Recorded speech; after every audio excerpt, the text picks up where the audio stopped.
Lots of developers, though, like sort of go all negative here, but like all these receiverships, like it's just, there's a whole lot of bad debt that's going to get wiped out. Not to say like the development side is so different, because right now the guys who are coming in, and you're like a great example of this because you were underwriting the deals before the interest rates, and then now you're underwriting them after the interest rates. The guys who were underwriting deals at the low interest rates before the interest rates, you know, they're the ones who are all going under receivership now because they're just like big guys with big debt. Can I tell you though, one major thing for me that makes it much easier to make the transition to these high rates is that I already was paying high rates before, right? Especially on the deal previous to rates going up. I was at a crazy rate. I was super leveraged. You know, we're not the biggest guys in the world, and we went to a B lender, or maybe even a C lender. I don't know what they're considered, but I don't know how many letters we can put on that lender's right? name, But so it was easy for me to make the transition because I was already paying high rates. But there's guys out there that were lucky enough to get, you know, bank financing from A lenders, and they were paying a certain rate. And, you know, I'm sure for a lot of guys, their deals are time sensitive, right? And they gotta go. They gotta go because they underwrote this, and you know, a full year of interest on these deals makes a gigantic difference, right? So, you know, $250 million worth of debt.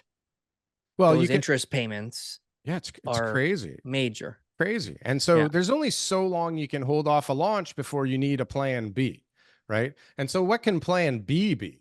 I mean, nowadays plan B could be go back in for rezoning and go for more height and like extend the project. No. Plan B is these guys are smart. All these developers are super smart. They have got everybody else's money in the deal.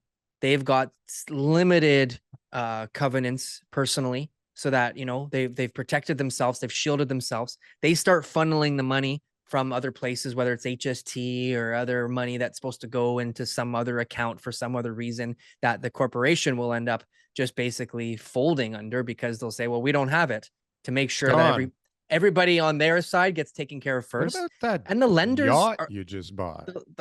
Listen, that lot we were entertaining clients on, you know, we had to make sure, and you know, the final payment came, and I don't know how that money came out of the account first, your debt payment and the yacht payment. I don't know. But by the way, I was there last weekend on the yacht just because it was parked at the wrong marina, and I had to move it because, you know, somebody's going to have to take that yacht eventually. You must be such a successful developer with this yacht. These guys don't lose their shirts a lot of the time. A lot of the time, the smart guys are waiting for these type of environments where when the time comes, they're, what do we say? What have we been saying in the water again? See, when the tide goes out, see who's got pants on? Naked. Yeah, naked. Yeah. Who's swimming naked? These guys are not swimming naked. Well, some of them are not, but there's some that are swimming very naked. And look, I forget who was on, but the number was 60 launches were shelved. Okay. Yeah. Out of that 60, it doesn't take a high percentage to affect things for them to be like, you know what, we're fucked. We can't sell anything. Nobody wants a zone site right now. We can't get the money to kind of rezone this thing, go for another 12 floors and make it look like it makes sense for a little bit longer.